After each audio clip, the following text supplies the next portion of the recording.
And here it is, the 2020 S1000RR BMW's 999cc, 205 horsepower superbike. At only 434 pounds, 427 if you get the optional M package. This thing practically weighs the same as my 600.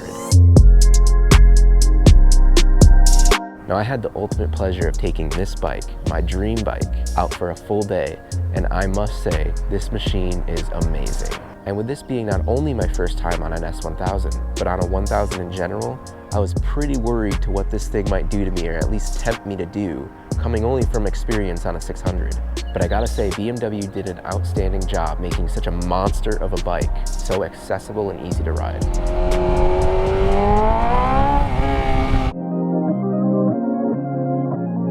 So one of the biggest updates to the new S1000RR is the 6.5-inch TFT display. Now it does take a little bit getting used to navigating through all those menus, but once you get used to using that little wheel, there are so many features and settings that you can change. I didn't even touch a third of them. Now speaking of features, this thing is the modern marvel of the bike world. It's got 4 standard riding modes. You got rain, road, dynamic, and race. If you get the M package, you get 3 totally customizable Race Pro modes. In there you can customize the engine braking, the traction control, the wheelie control, the ABS. I mean, it's so deep and customizable. Now, some of my personal favorite features include BMW's gear shift assist, which allows for clutchless up and down shifting. The cruise control is fun to use. It's nice on the highway if you want to rest your wrists for a little bit. And honestly, one of my favorite features is the heated grips, because in the winter when it's extra cold in the morning, it would be so nice to have these, keeping my hands nice and toasty. The last thing you want are some cold hands and fingers when you're riding. I mean, honestly, if you keep it on the highest setting, it is almost too hot. Now, I can talk good things about this bike all day, but the reality is that there are still some cons, and one of them is the engine heat. So yesterday it was like 90 degrees out. I was at a stoplight or even just in some moderate traffic, and the heat that this engine throws off is extreme. I found myself trying to stick my feet all the way to the edge of the pegs, or sticking them out when I was, at a stop.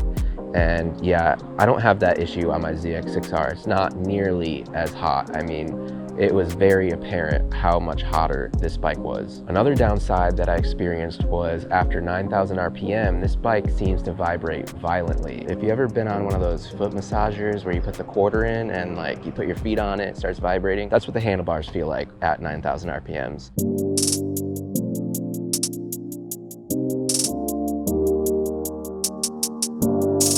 So one of the first things you probably even saw on this bike was the SC Project exhaust. This bike also is completely flashed and unlocked, so it is very fast, and yeah, it is a very loud exhaust. I thought my ZX6R with Graves exhaust was loud. Not even close compared to this thing.